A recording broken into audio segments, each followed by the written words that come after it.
ইতিমধ্যে আমাদের চুয়াডাঙ্গা জেলার এটা কি গুড় বানাইছেন? এটা হলো পাটালি বলা হয় না স্যার। এইটার মধ্যে যে গুড় রাখছে এখন তো এটা তো আমার ওটার থেকে এটা আরো বেশি। এখন স্যার এই যে যারা এই যে গুড়টা বাইরে বহন করছে, বহন করার জন্য তারা এইগুলো আমাদেরকে দিয়ে যাচ্ছে। মালটা ছাড়া স্যার মালটা কমলা পাতাগুলি স্যার আমার বাড়িতে পেয়ারা গাছ লাগাচ্ছি আর কেটে ফেলো। কেনার সময় বললে এটা ভালো জাতের পেয়ারা বলেন তো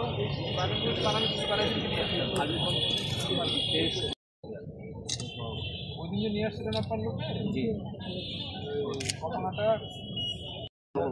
বাজারে গেলে আবার বলে কি যে এটা তো দুই ভ্যারাইটি আছে, সাদা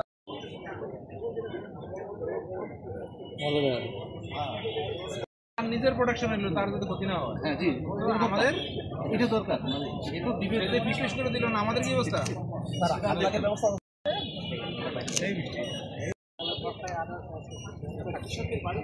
আগে তো যেটা করলে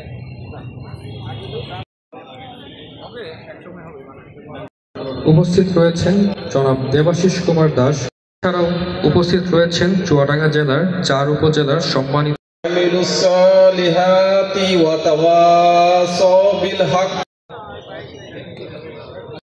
শিক্ষার্থী প্রতিনিধি।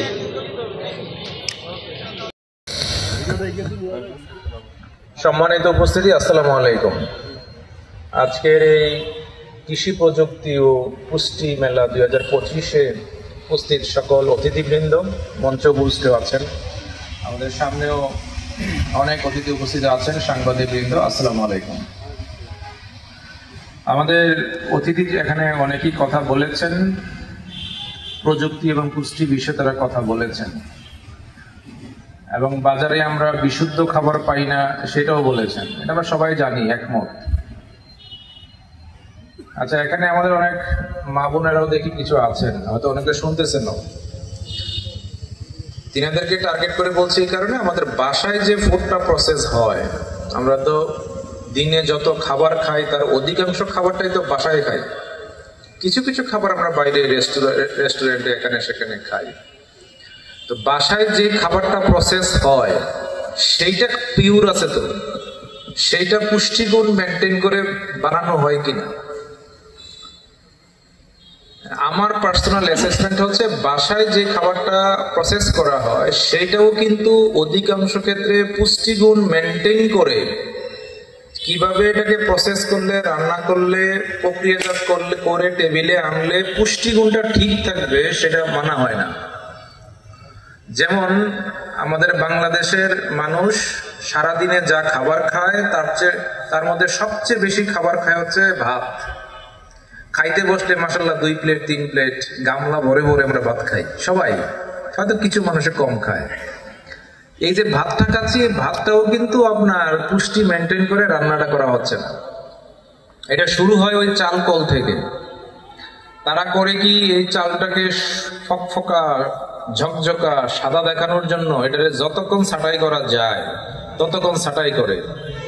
এখানে এগ্রিকালচার অফিসার সাহেব আছেন, আমাদের ডাক্তার সাহেব আছেন, সিভিল সার্জন মহোদয় আছেন, এবং আপনারাও জানেন যে চালের মধ্যে সবচেয়ে পুষ্টিগুণটা থাকে তার উপরে যে একটা পুরা আকৃতির যে আবরণটা থাকে এটার মধ্যে। তো এইটা থাকলে চালের চেহারাটা অতটা সুন্দর থাকে না। কারণ আমরা বাজারে গিয়ে কিন্তু ফকফকা চাল খুঁজি, কিন্তু একবারও চিন্তা করি না চাল ফকফকা করতে গেলে তো আমার পুষ্টি শেষ করে ফেলতেছে। তো গেল ফকফকা চাল কিনে আনা হলো, পুষ্টি কিন্তু অর্ধেক নাই। আমার এই ফকফকা চালের মেন্টালিটির কারণে দোকানদারও বুঝে গেছে, কল মালিকও বুঝে গেছে যে বাজারে এই চালের ডিমান্ড, তোমরা চালটাকে এইভাবে বানাও। এখন আনার পরে বাসায় রান্না করলো, এবার রান্না হচ্ছে কিভাবে? ভাত রান্না মানে হলো চালটাকে সিদ্ধ করা, তাই তো? আর তো কিছু না। ভাত রান্না মানে কি? চালটাকে পানি দিয়ে সিদ্ধ করা, আর তো কিছু দেয় না এটার মধ্যে। অন্য দেশে দেয়, বাংলাদেশে তো এটাই, চালটার মধ্যে নির্দিষ্ট পরিমাণ পানি দিয়ে সিদ্ধ করে, একটু পরে এটা ভাত হয়ে যাবে। তো ওই পানিটা কি করে, মানে ভাতের মাঠটা কি করেন আপনারা? ফেলে দেন। তো এই মাঠটা হলো ওই ভাতের নির্যাস, দিলাম ফেলে, গেল আবার পুষ্টি। বাদ বাকি যেটা রইলো এটার নাম হইলো ভাত। তার মানে 70 থেকে 80% পুষ্টি ফেলে দিয়ে আমি সাহেব আমার টেবিলের সামনে ভাতটা আসলো, এই ভাতটা আমি এখন 3 প্লেট 4 প্লেট গিলতেছি, খাইয়া পেট এই বড় হয়েছে, কিন্তু এটার থেকে যে পাওয়ার কথা, যে আমার জিনিস মাল মশলা পাওয়ার কথা, সেটা কিন্তু খুবই অল্প পরিমাণে পেলাম। পেট ভরলাম, গলা পর্যন্ত খেলাম, বাট পুষ্টি পেলাম খুবই কম। তো আমরা যেই খাবারটা সবচেয়ে বেশি পরিমাণে খাই সেটার পুষ্টিটাই মেনটেন করি না। আমি এ যাবৎকাল যত দেশে গিয়েছি তারাও ভাত খায়, কিন্তু তারা আমাদের মতো ভাত খায় না। আমি সাউথ কোরিয়ায় 1 নাগারে 2 বছর ছিলাম লেখাপড়ার কারণে। সেখানে ভাত মানে হলো লাল ভাত, মানে লাল চাল। লাল চাল তো আমাদেরও ছিল, কিন্তু আমরা এখন বেশি উৎপাদন করতে গিয়ে লাল চাল হারাই ফেলছি, নাই এখন আর লাল চাল নাই। মানে ইন্ডিজিনাস যে ভ্যারাইটিটা, ওই ভ্যারাইটিটাকে আমরা হারিয়ে ফেলেছি, নাই। আমি গ্রামের বাড়িতে গিয়েও খুঁজতে দেখি পাওয়া যায় না, এই ধান কেউ আর চাষ করে না। ইন্ডিজিনাস ভ্যারাইটিটাকে হারিয়ে দিলাম, আনলাম বেশি ফলনশীল ধান নিয়ে আসলাম ভালো। আমাদের যেহেতু মাশাআল্লাহ জনগোষ্ঠী বেশি, চাহিদা বেশি মানুষের চাহিদা মেটার জন্য উচ্চ ফলনশীল ধান লাগবে।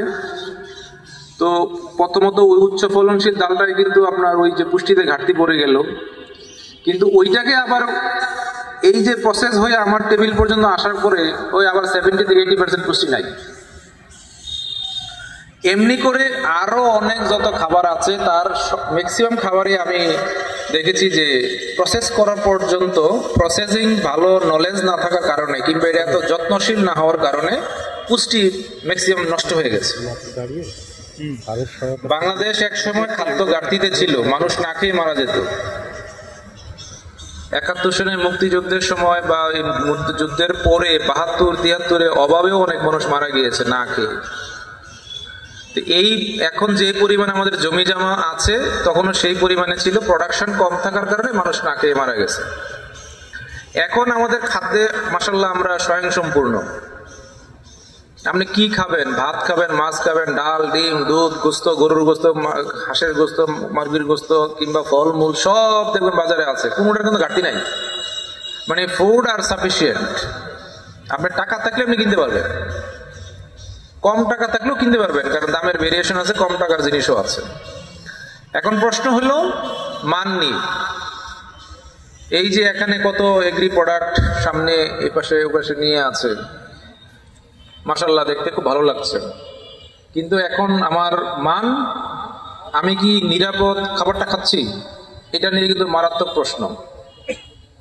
এটা আইদার সবজি হোক, ফলমূল হোক, বা আদার কোনো ফুড ইনগ্রেডিয়েন্ট হোক, ইভেন এখনকার সময় চালটা, আমরা যে চালের ভাত খাই রেগুলারলি, এই চালটাও কিন্তু বিশুদ্ধ না।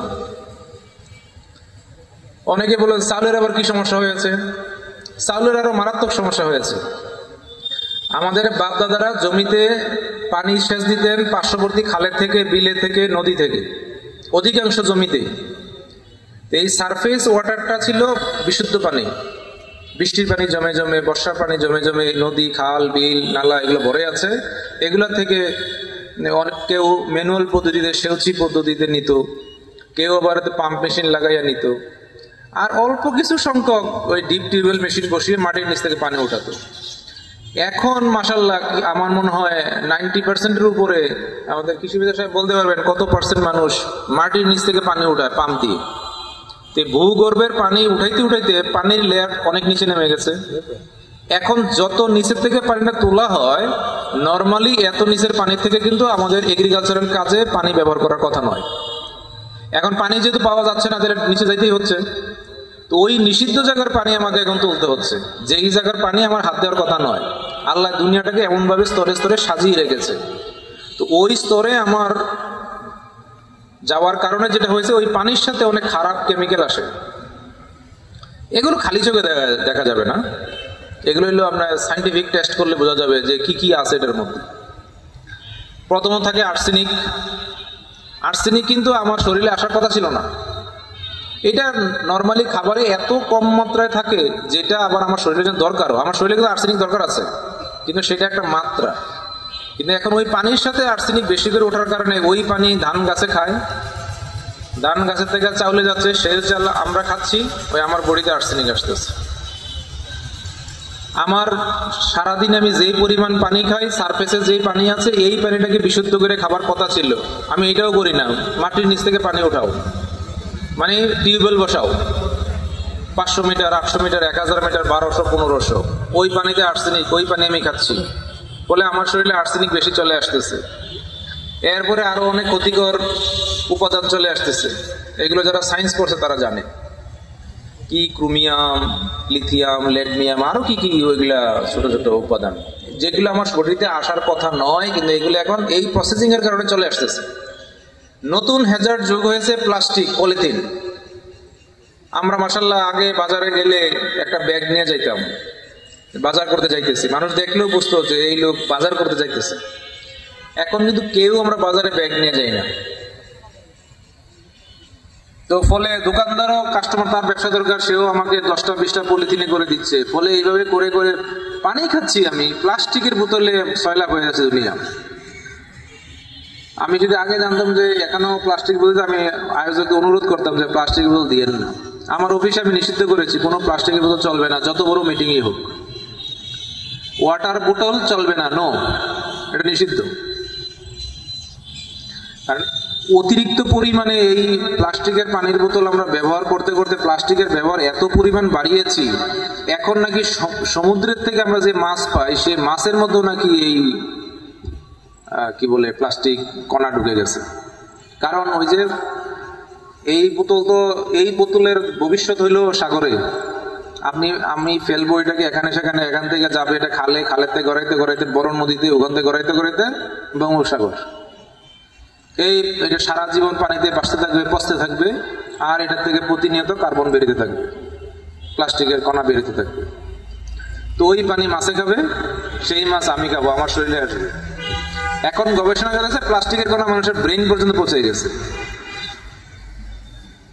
এখন ক্যান্সার ঘন ঘন হচ্ছে এই কারণেই। তো আপনার আমার এখন করণীয় কি? ভয় পেয়ে তো আমাদের বেঁচে থাকতে হলে তো খাবারটা খেতে হবে।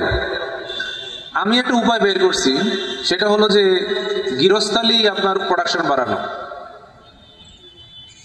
আগে তো মানুষ বাড়ি ঘরের আঙ্গিনাতে তার প্রয়োজনীয় সবজি, প্রয়োজনীয় ফল, বাড়ির আশেপাশেই একটা পেঁপে গাছ লাগিয়েছে, একটা মরিচ গাছ লাগিয়েছে, একটা কলা গাছ লাগিয়েছে, যাতে এটা দিয়ে তার মোটামুটি তার নিজের পরিবারের চাহিদা মিটে। এখন আপনার আমার সকলেরই এই পন্থায় যেতে হবে, বাজারের কাছে কম আসতে হবে। কারণ বাজার হইলো কমার্শিয়ালি চাষ করে, তার একটা লাভের ব্যাপার আছে। এখান থেকে বিশুদ্ধভাবে পরিবহন করে ঢাকায় নিতে হবে, তাহলে নষ্ট হওয়া যাবে না। তো সে এইভাবেই সিস্টেম করে নেয়। অন্যান্য দেশে যাতে এটার মান ঠিক থাকে, স্বাস্থ্য নষ্ট না হয়, ওইভাবেই প্রসেসিং করে, যার কারণে এটার দাম বেশি। তা আমরা তো আবার সস্তায় পেতে চাই। এখন যদি বলে যে সিমের কেজি 200 টাকা, আমি তো লাভ দিয়ে উঠবো। স্বাভাবিক, আমার তো এত আয় নাই যে 1 কেজি সিম আমি 200 টাকাতে কিনতে হবে, 1 কেজি টমেটো 300 টাকাতে কিনতে হবে। এটা আমার পক্ষে সম্ভব না। বাংলাদেশের মানুষের আয় কম, এটা আমেরিকার মানুষ কিনতে পারবে, আয় বেশি, খরচও বেশি, কারণ তারা খাবারের মানটা নিয়ন্ত্রণ করে। তো এখন তাইলে আমি বাজারে আসতে পারতেছি না, বিশুদ্ধ খাবার নাই। 18 কোটি মানুষ সবাই যদি ব্যাগ নিয়ে বাজারে যায়, বাজারে খাবার আসবে কোথা থেকে? তো মানুষ এখন কমার্শিয়ালি চাষ করে। আমি ছোটকালে দেখি নাই আমার বাড়িতে কোনোদিন শীতকালে সিম কিনতে হয়েছে, টমেটো কিনতে হয়েছে। এগুলো বাড়ির আশেপাশে এমনিতেই হয়েছে, লাগাই রাখছে, হয়ে গেছে, এখান থেকে নিয়ে খেয়েছে। এখন সেই টমেটো, সিম এগুলো কেনার জন্য বাজারে যেতে হয়। এবং এমনি করে আমি একলা নই, সবাই। তো তাহলে বাজারে এত কোথা থেকে আসবে? তো কিছু মানুষ কমার্শিয়ালি চাষ শুরু করে দিল। কমার্শিয়ালি চাষ করলে সে চাইবে না তার সবজিটাতে পোকায় ধরো, তো বেশি বেশি করে ফিস করে, বুঝছে? আমি এটার নাম দিয়েছি ফিস ফিস, কারণ সারাদিন তাহলে এইসব করতে থাকে, পোকায় যাতে না ধরে। স্বাভাবিক, তার তো লাভ লসের বিষয়, সে চাইবে না তার একটা পোকায় ধরুক। তো সারাদিন এই বেশি পরিমাণ কীটনাশক দিতেছে, আবার চাইবো বেশি পরিমাণে উৎপাদন হোক, মাটিতে ইচ্ছা মতো সার দিতেছে। ওদিক দিয়ে সরকার অনেক হাজার কোটি টাকা ভর্তুকি দিয়ে বিদেশ থেকে সার কিনতেছে, ভর্তুকি দিচ্ছে, আর কৃষক না বুঝে ইচ্ছা মতো সার দিতেছে। মাটি নষ্ট হচ্ছে, এই সারের কেমিক্যাল যাচ্ছে খালে বিলে, ওখানে যে মাছ ও পরিবেশে নষ্ট হচ্ছে, নানামুখী হ্যাজার্ড তৈরি হয়ে গেছে। তো এই সকল হ্যাজার্ড থেকে বাঁচার জন্য আমার নিজের উপর দায়িত্ব নিতে হবে। খালি বাজারে বললে হবে না, বাজারে ভেজাল খাবার, সেইটা একটা ব্যবস্থা হবে। কিন্তু আপনার বাড়ির আশেপাশে যে জায়গা একটু আছে, কিংবা চুয়াডাঙ্গা শহর তো বড় শহর না, ছোট শহর, এখানে অনেক বাড়ির আশেপাশে জায়গা জমি আছে, ইভেন শহরে। আর যাদের বাড়ি গ্রামে তাদের তো কথাই নেই, অনেক জায়গা আছে অনেকেরই। আপনার আমার দায়িত্ব হলো ওই যে একটু জায়গা আছে, ওই একটু জায়গারই ব্যবহার করে একটা কষ্ট করে নিজে কিছু ফলানো, যাতে বাজারে চাপটা কমে। তাইলে আপনার ফুড সেফটি একটু হয়ে গেল, আপনি একটু ফ্রেশ খাবার উৎপাদন করলেন। এখানে যখন চাপ কম পড়বে, সে তখন গুণগত মান নিয়ে চিন্তা করে। ঘটনা কি, আমার তো আগে বিক্রি হইতো 50 কেজি সবজি, এখন তো 50 কেজি সবজি বিক্রি হয় না, বিক্রি তো হয় 20 কেজি। ঘটনা কি, কাস্টমার কমে গেল কেন? তখন তারা কেউ না কেউ বলে, এই যে ভেজাল করে বানাও, এই জন্য কাস্টমার তোমার নিতে চায় না, খাইতে চায় না। তারা এখন নিজেরা নিজেরা বাড়ির আশেপাশে কিছু ফলায়। তুমি পরিবর্তন হও, তুমিও এই ফিস কম করো, এই কেমিক্যাল সারগুলো একটু কম দাও, ওই যে বার্মি কম্পোস্ট সারটার আছে, কি জৈব সার আছে, এগুলো একটু ব্যবহার করো, ভালো তৈরি করো, মানে বায়ো প্রোডাক্ট তৈরি করো, তাহলে তোমার কাছে কাস্টমার আসবে। এই যে বাজার চেঞ্জ হয়ে যাবে, কোনো ধরনের ধর পাকড় মোবাইল কোড এটা সেটা ছাড়াই আমি নিজে যদি একটু দায়িত্বশীল হই। আপনাদের সবার কাছে অনুরোধ, আর যারা এখানে প্রোডাকশনের সাথে সম্পৃক্ত আছেন, আপনাদের কাছে অনুরোধ থাকলো, প্লিজ এই খাবারগুলো কিন্তু আপনার পরিবারও খাবে। আপনার পরিবারকে আপনি এই খাবারটা খাওয়াবেন কিনা। ওই যে একটু আগে একজন বলে গেলেন যে আজকে সকালে কীটনাশক ছিটাইয়া বিকাল বেলায় সে সবজি প্লাগ করতেছে। না, এটা তো সময় আছে, কারণ নাহলে এই কীটনাশকটা তো মানুষের শরীরে যাচ্ছে, এটার একটা সার্টেন টাইম আছে, 3 দিন 5 দিন বা 7 দিন। ওই সময় গেলে কীটনাশকের তেজস্ক্রিয়তা চলে যাবে, তখন আপনাকে এটাকে জমিতে উঠাই নিয়ে আসতে হবে। তো এই লার্নিং গুলো আমার ধারণা কৃষি অফিস আপনাদেরকে, যারা কৃষিকাজের সাথে সম্পৃক্ত তাদেরকে দিচ্ছে, কিন্তু এটা পালন করা হচ্ছে ব্যাপার। আমার ধারণা জানে না এমন কেউ না, পালন করে না। তো এটা পালন করার জন্য অনুরোধ করছি, প্রত্যেকে যার যার অবস্থান থেকে একটু সচেতন হওয়ার আহ্বান করছি। নিজেরা বাসা বাড়িতে যে ফুডটা প্রসেস করি, স্বাদের কথা চিন্তা করে খালি বানাইলে হবে না। আমাদের বাংলাদেশে শুধুমাত্র খাবার পরিচয় করাই আমরা, এটা খান, এটা অনেক মজা আছে খান, কিন্তু দুনিয়ার আর কোথাও আমি এই কথা বলতে শুনি না, এটা খান মজা আছে। তারা যেটা বলে খাও, এটা নিউট্রিশিয়াস, খাও ভালো, মানে তারা নিউট্রিশনের চিন্তা করে। আর আমরা চিন্তা করি জিহ্বায় স্বাদ, এর তেল কমেছে, আর একটু ভাজো ভালো করে, আর একটু ভুনা করো, মানে আর একটু এই করো, আর একটু সে করো, আর একটু মশলা দাও। আমরা যেই পরিমাণ পেঁয়াজ রসুন মশলা খাই, দুনিয়ার কোনো দেশে এইভাবে খায় না। তারপর আমাদের স্বাস্থ্য খারাপ, কারণ কি, মশলাগুলো আমরা খাই হচ্ছে আগুন দিয়ে পুড়িয়ে, পেঁয়াজ তেল দিয়ে ভাজে, মানে কি পুড়ে। এটা পুড়ে থাকলো কি, এটার মধ্যে কোনো ফুড ভ্যালু নাই। আমাদের ওই যে বাবুর্চি সাহেবরা দেখেন বড় মাপের রান্না করতে গেলে, বিরিয়ানি রান্না করছে কিংবা পোলাও রান্না করছে, কয় বেরেস্তা দেই। বেরেস্তা কি, পেঁয়াজ কতগুলা তেল দিয়ে পুড়ে এটার উপরে দেয়। তো এটা কি, এটার মধ্যে আছে কি? এত সুন্দর একটা ফুড ভ্যালুওয়ালা খাবার, পেঁয়াজ তো স্বাস্থ্যের জন্য খুবই ভালো, তো এটারে আপনি তেল দিয়ে কতক্ষণ পুড়লেন, পুইরা এরপর এটা সাজাইছে, দেখতে কি সুন্দর, খাও। ওই যে আপনাদের এখানে একটা ইয়া হয় যে পেঁয়াজু, এই বড় পেঁয়াজ, মানে আমি কোথায় না ওই যে দামোটা গেলাম দিয়েছি পেঁয়াজু, এটা কি জিনিসটা কি, ওই যে পেঁয়াজু এই বড় বানাইলো কি দিয়ে, বেসন আর পেঁয়াজ। তো এটা পুইরা আমার সামনে দিলে এটা কি, এটাতে খাইলে আমি কি পাবো? এটার মধ্যে কিছুই পাওয়ার নাই, বরং আমার পেটটা খারাপ হবে। পেঁয়াজ তেল দিয়ে পুইরা এটা টেবিলের সামনে না করে, এটা পেঁয়াজ, ওটা খান। এই তো আমাদের ফুড প্রসেস। পুষ্টির কোনো জ্ঞান নাই, পুষ্টির কোনো চিন্তা নাই, খাইতেছি সারাদিন। তা আমরা নিজেরা এই সচেতন হব, আমরা ফুড প্রসেসটা এমনভাবে করব যাতে আপনি জাপানে যান, চীনে যান, কোরিয়াতে যান, চীনে যান, সব জায়গায় দেখবেন যে পেঁয়াজ খায় কাঁচা, পেঁয়াজ আবার ভাজা খায় নাকি? হ্যাঁ, সাইন্টিফিক, ইয়েস, এটা তো ভাজার বিষয় না। রসুন আমি খাবো কাঁচা। তারা দেখবেন, তারা যদি কারো যাওয়ার অভিজ্ঞতা থাকে, দেখবেন যে তারা কখনো পেঁয়াজ রসুন আদা হলুদ মরিচ একটার আগুন দিয়ে পড়ে না, টেবিলের সামনে ছোট ছোট কৌটায় কাঁচা দিয়ে রাখবে, কুচো কুচো করে, আপনি নিয়ে নিয়ে খান। এই জন্য তারা খাবার কম খায়, শক্তি পায় বেশি। ফুটবলে লাথি মারে, জাল ছিঁড়ে বেরিয়ে যায়, গোল তো হয়, জালও ছিঁড়ে যায়। ক্রিকেটে যে বাড়ি মারে, স্টেডিয়াম পার হয়ে যায়, আর আমাদের তারা আউট হয়ে যায়, কারণ এই পুরাপুরি খাবার, এই ভেজাল খাবার খায়। তা আপনি মনে করেন যে বাসায় খাইছেন, ঠিক খাইছেন না, ওই যে বললাম বাসায় ফুড প্রসেসিং এর প্রবলেম রয়েছে, এই পোড়াপুরি ভাজাবাজি এইসব খাইয়ের পুষ্টিহীন খাবার খাচ্ছি আমরা। তো আজকের এই যে কৃষি প্রযুক্তি পুষ্টি মেলা সফল হবে, আয়োজনটা সফল হবে তখন যদি আমরা আজকে অন্ততপক্ষে যে এই আমাদের ভুলটা বুঝে যাই যে না, এটা আমাদের ফুড প্রসেসিং ভুল হচ্ছে। এতদিন ভাত রান্না হয়েছে এভাবে, ভাত এখন মার ঝরানো যাবে না, মার ঝরানো ছাড়া ভাত রান্না করবো, তাইলে অ্যাটলিস্ট কিছু পুষ্টি সেভ হলো। আমি আগে এই পোড়া পোড়া ভাজা ভাজা বেশি করে তেল দিয়ে খাইতাম, আমি এখন এটা পুরবো না, এমনি খাবো। আমার ফুড প্রসেসটাকে চেঞ্জ করবো। খালি জিব্বার স্বাদ তো না, আমাদের বেঁচে থাকতে হবে। খাবার খাই কেন? জিব্বার স্বাদের জন্য না, বেঁচে থাকার জন্য। প্রথম উদ্দেশ্য হলো বেঁচে থাকার জন্য খাই, কিন্তু আমরা প্রায়োরিটি দিচ্ছি জিব্বাটাকে আগে। জিব্বা টেস্ট তো খাও, ইচ্ছা মতো খাও, গলা পর্যন্ত খাও। খাইয়া এখন রোগ বালাই এতই বাড়াইছি আমরা, এখন ডাক্তার সাহেবরা আমাদেরকে চিকিৎসা দেখে লইতে পারে না। হসপিটালে শুধু রুগী আর রুগী আর রুগী, তারা কয়জনে চিকিৎসা দিবে? অন্য দেশে যান, দেখবেন হসপিটাল শুনশান, নীরবতা। কি এত রুগী নেই কেন? তাদের লাইফ হ্যাবিটটা ভালো, খাবার দাবারের সিস্টেম ভালো, তারা নিয়মতান্ত্রিক ভাবে চলে, ঠিকঠাক মতো খাবার প্রসেস করে, ঠিকঠাক মতো খাবার খায়, বলে তাদের রোগ বালাই কম হয়, হসপিটালে বিরাবিরি নেই। তা আমরা আজকের দিনে সফল হবো, এই মেলা সফল হবে যদি হসপিটালে ডাক্তারের দায়িত্বটা কমিয়ে দিই, তার কাছে বিরাবিরিটা কম করি, নিজেরা সুস্থ থাকি, ভালো থাকি। ধন্যবাদ সবাইকে।